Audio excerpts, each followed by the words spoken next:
போதையில்லா தமிழ்நாடு விழிப்புணர்வு மாதம். தமிழ்நாடு இன்று ஒரு மிகப்பெரிய ஆபத்தின் விளிம்பில் நின்று கொண்டிருக்கிறது. அமைதி பூங்காவாக இருக்க வேண்டிய நம் மாநிலம் மெல்ல மெல்ல மது அரக்கனின் கோரப்பிடிக்குள் சிக்கி சீரழிந்து வருகிறது. கடந்த 2019ஆம் ஆண்டின் புள்ளி விவரங்களின்படி தமிழ்நாட்டின் மக்கள் தொகையில் மது குடிப்பவர்களின் எண்ணிக்கை 14.2% ஆக இருந்தது. உத்தரப்பிரதேசம் ஆந்திர பிரதேசத்திற்கு அடுத்தபடியாக மதுவினால் அதிகம் பாதிக்கப்பட்ட மாநிலமாக தமிழ்நாடு 3வது இடத்தில் இருந்தது. சமீபத்தில் வெளியான தேசிய குடும்ப சுகாதார ஆய்வின்படி வெறும் 5 ஆண்டுகளில் நிலைமை எவ்வளவு மோசமாகி இருக்கிறது என்றால், தமிழ்நாட்டில் மதுவை பயன்படுத்துபவர்களின் எண்ணிக்கை 23.5% ஆக கிடுகிடுவென உயர்ந்துள்ளது. 5 ஆண்டுகளில் கிட்டத்தட்ட 10% மிரள வைக்கும் அளவு உயர்ந்துள்ளது. இது வெறும் எண்கள் அல்ல, லட்சக்கணக்கான குடும்பங்களின் கண்ணீர். தற்போது டாஸ்மாக் மூலம் மாநிலம் முழுவதும் ஒட்டுமொத்தமாக 4787 மதுபான சில்லறை விற்பனை கடைகள் தங்கு தடையின்றி நடத்தப்பட்டு வருகின்றன. மக்களின் தொடர் கோரிக்கைகளை அடுத்து புதிதாக பொறுப்பேற்ற தாவேக அரசு ஒரு உத்தரவை பிறப்பித்தது. அதன்படி வழிபாட்டு தலங்கள், கல்வி நிறுவனங்கள் மற்றும் பேருந்து நிலையங்களுக்கு அருகில் 500 மீட்டர் சுற்றளவிற்குள் இயங்கும் கடைகள் எத்தனை என்ற ஆய்வு நடைபெற்று 717 டாஸ்மாக் கடைகள் என்று கண்டறிந்து அந்த கடைகளை மூட உத்தரவிடப்பட்டது.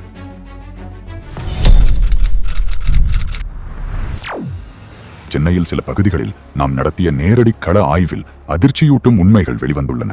கல்வி நிறுவனங்கள், வழிபாட்டு தலங்கள் மற்றும் பேருந்து நிலையங்களுக்கு மிக அருகிலேயே பல டாஸ்மாக் கடைகள் இன்றும் தங்கு தடையின்றி இயங்கி வருகின்றன.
சிந்தித்து பாருங்கள், தலைநகர் சென்னையிலேயே தடை செய்யப்பட்ட இடங்களுக்கு அருகில் இத்தனை டாஸ்மாக் கடைகள் திறந்திருக்கின்றன என்றால் மற்ற மாவட்டங்களில் இந்த நிலைமை எப்படி இருக்கும்?